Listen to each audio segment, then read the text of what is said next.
Time now for your forewarned weather with Chief Meteorologist Alana Brophy.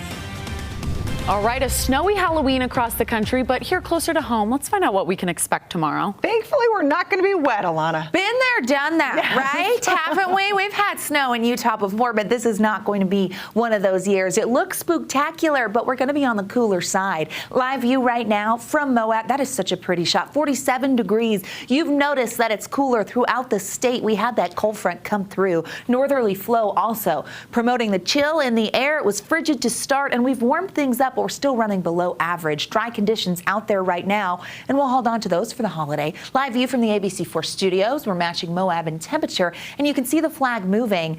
Any northerly component is frigid, and it feels that way. As we take a look at the temperatures, 40s along the Wasatch Front. Usually this time of year, 59 is the average daytime high in Salt Lake City. We're below that. 40s and 50s on the eastern side of the state. We have hit 60 in St. George this last hour, and 40s for the I-15 corridor, 51 in Cedar City. As we get through the rest of the evening, we'll see the 40s with clear conditions. Those clear skies stick around for the overnight, which lends itself to freezing temperatures yet again. After we wrap ABC4 News at 10, it will be 34 degrees. So you want to make sure you take the dog out one last time before that. Overnight, temperatures falling between 30 and 32 along the Wasatch Front, and outlying areas will be even colder. We had a lot of teens and 20s out there.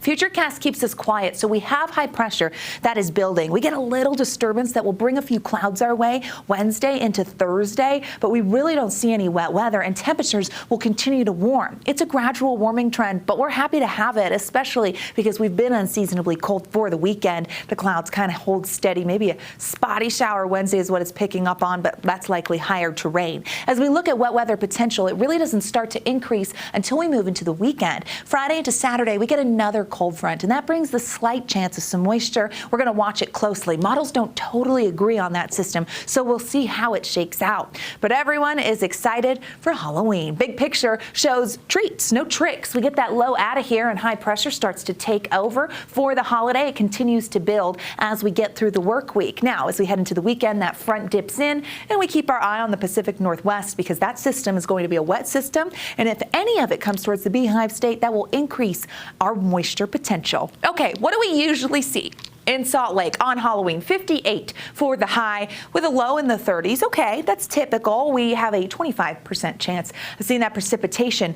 Not going to see it this year, though. Here's what we're going to get throughout the state. It's going to be beautiful with high temperatures below average, but lots of sunshine. We put our skeleton into motion there for you.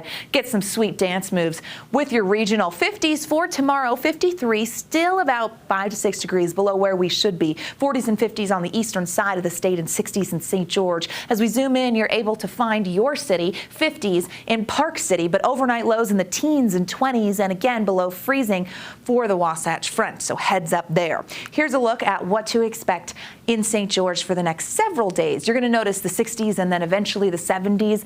Goodness gracious, we want to see those eyes just peek right over to your holiday. Here's a look at the St. George trick-or-treat forecast. We have a pretty nice day ahead of us. As far as the Wasatch Front goes, we get 50s and 60s. That warming trend is there, and then we fall behind. That's coming. Okay.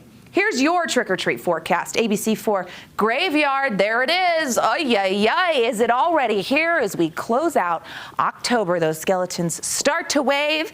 I just think they're dancing, because that's how I kind of do spooky season. As the temperatures, you'll notice here, get cold, we'll lose daylight. Trick-or-treaters will want to bundle up underneath the costume. We'll be falling into the 40s, but we will see clear and dry skies. Beautiful, if you ask me. Yeah, we'll take that. No rain or snow. We love it. Yeah. I feel like that graphic needs to come up with some audio, like skeleton. Oh, yeah. Oh, that's what it does in my head. I tell you, whether you hear it or not. I heard it, so I was like, we need to hear it. Monster Mash. There you go. Yeah.